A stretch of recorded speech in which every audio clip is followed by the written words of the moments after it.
ธรรมชาติสวยงามยามเช้า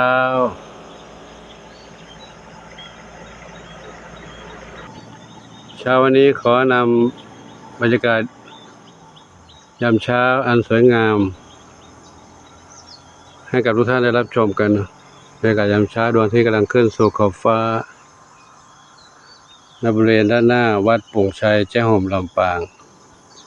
มีดอกไม้สวยงามอยู่ข้างทางด้านในนู้นก็เป็นสวนพืชสวนผักของเกษตรกรปลูกไว้เขียวขจีดูแล้วเป็นธรรมชาติสวยงามด้านนี้เป็นสวนข้าวโพดกำลังออกฝักแล้วดูเขียวสวยงามข้าวโพดกระเจี๊ยบเขียวพริกมะเขือถั่วฝักยาวมีหลายๆอย่างมาชมทางเข้าวัดโป่งชัยอันนี้ก็ยากขึ้นธรรมชาติเขียวขจีเช่นกันมองไปด้านไกลๆโน้นบนภูเขาด้านโน้นจะเห็นมีหมอกลงบนยอดเขาดูงามตาชุ่มชื่นเย็นสบายอันนั้นบนภูเขานั่นคือวัดพระบาทสุทธาวาส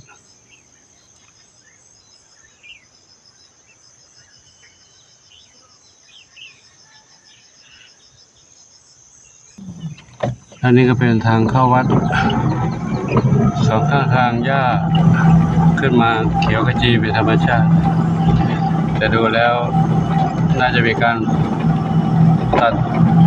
ปรับภูมิทัศน์ทางเข้าวัดเนาะผมก็มีแนวคิดว่าจะทำอยู่แต่ว่าขาดทุนทรัพย์ขาดปัจจัยที่จะจ้างเขาทำเองก็ไม่ไหวก็อยากจะเชิญชวนทุกท่านเนาะที่มีจิตศรัทธาร่วมสมทบปัจจัยในการจะจ้างคนมาตัดหญ้าด้านทางเข้าวัดนี้เนื่องจากอีกไม่กี่วันนี้นะอีก10 กว่าวันนี้ก็จะถึงวันอาสาฬหบูชาและวันเข้าพรรษาตรงนี้มุมนี้ด้านนี้ต้องตัดให้มันโล่งๆตอนนี้รถถ้าจะผ่านไม่ได้แหละกิ่งไม้ลงมาคุมตรงนี้ซึ่งเป็นทางหลักเส้นเดียวที่เข้าวัดครับก็ขอเชิญทุกท่านเนาะถ้ามีจิตศรัทธาจะร่วมสมทบปัจจัยในการจัดจ้างคนมาตัดหญ้าปรับภูมิทัศน์ทางเข้าวัดเพื่อเป็นการทำบุญ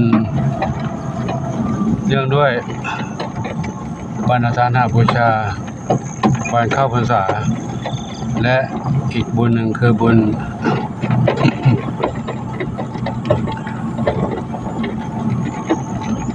ทำบุญวันคล้ายวันเกิดหลวงปู่อายุวัฒนมงคล66 ปีหลวงปู่วันที่24นี่นะที่24เหลือเวลาอีกเท่าไหร่10 วันก็จะถึงวันคล้ายวันเกิดหลวงปู่ก็หลวงปู่ก็จะทำบุญเกี่ยวกับการพัฒนาวัดนี่แหละปรับภูมิทัศน์ด้านหน้าวัดให้ดูร่มรื่นสะอาดงามตาก็ขอเชิญชวนนะต้องได้จากกำลังศรัทธาความมุสลิมทุกขอเมื่อขอให้ทุกคนทุกท่านมีความสุขความเจริญมีความสุขกายสุขใจปรารถนาที่ใดก็ได้ทุกคนมุ่งมาปรารถนาก็การทุกคนทุกท่านเถิดสาธุอายุวันโนสุขังพระลัง